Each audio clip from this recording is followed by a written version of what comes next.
Hello guys, ബാഗൊക്കെ കൊണ്ട് ഇത്ര തിടുക്കപ്പെട്ട് ഞാൻ എങ്ങോട്ടാണ് പോകുന്നതെന്നറിയോ? അൺഎക്സ്പെക്റ്റഡ് ആയിട്ട് എനിക്ക് ഈ നാട്ടിൽ പോകാനായിട്ട് ഒരു അവസരം കിട്ടിയിട്ടോ. ഒരു മാരേജ് ഫംഗ്ഷൻ ഉണ്ട്, പോകണ്ടെന്നായിരുന്നു ആദ്യം പ്ലാൻ ചെയ്തത്. പിന്നീട് പെട്ടെന്നാണ് പ്ലാൻസൊക്കെ മാറ്റിയത്. പ്ലാൻസ് പെട്ടെന്നായതുകൊണ്ട് തന്നെ ട്രെയിനിന് ടിക്കറ്റ് ഒന്നും കിട്ടിയില്ല. അപ്പം നേരെ ഒരു ബസ് ബുക്ക് ചെയ്ത് അതിനാണ് പോകുന്നത്.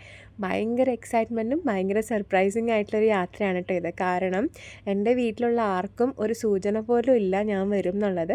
കാരണം ഇനി ഡിസംബറിലേ വരുള്ളൂ എന്ന് ഞാനും എൻ്റെ മൈൻഡിനെ പറഞ്ഞ് സെറ്റാക്കി വെച്ചതാണ്. അങ്ങനെ ഇരിക്കുമ്പോഴാണ് ഈ യാത്ര സെറ്റായത്. അപ്പോൾ എനിക്ക് ലോട്ടറി അടിച്ച ഒരു ഫീലാണ് കേട്ടോ. എത്രയും വേഗം എത്തിയാൽ മതി എന്നുള്ള കണ്ടീഷനിലാണ് ഞാൻ പോകുന്നത്. പിന്നെ ഞാൻ ബുക്ക് ചെയ്തിരുന്ന ബസ്, അത് പറയാണ്ടിരിക്കാൻ പറ്റില്ല, അടിപൊളിയായിരുന്നു കേട്ടോ. നമ്മളൊരു ഹോട്ടലിൽ റൂം എടുത്തു കഴിഞ്ഞാൽ എന്തൊക്കെ സർവീസ് നമുക്ക് കിട്ടുമോ അതുപോലൊരു സെറ്റപ്പായിരുന്നു. പിന്നെ ആന്ധ്ര കഴിഞ്ഞ് എവിടെയോ ഒരു സ്ഥലത്ത് ഫുഡ് കഴിക്കാനായിട്ട് വണ്ടി നിർത്തി 2 ചപ്പാത്തി ഒരു മുട്ടക്കറിയൊക്കെ കഴിച്ചു. പിന്നെ കണ്ണടച്ച് തുറക്കുമ്പോഴത്തേക്കും സംസ്ഥാനങ്ങളും ഭാഷകളൊക്കെ ഇങ്ങനെ മാറിക്കൊണ്ടിരിക്കുകയായിരുന്നു. ഹൈദരാബാദ്, ആന്ധ്രാപ്രദേശ്, ബാംഗ്ലൂർ, തമിഴ്നാടും കഴിഞ്ഞതാ കേരളത്തിലെത്തി.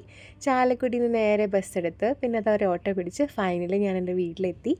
എല്ലാവരും ഞെട്ടിത്തരിച്ച് പോയിട്ടോ. പക്ഷെ ആ ഒരു റിയാക്ഷൻ വീഡിയോ മാത്രം എൻ്റെ ഭാഗ്യക്കുറവുകൊണ്ട് ക്യാപ്ചർ ചെയ്യാനായിട്ട് എനിക്ക് പറ്റിയില്ല.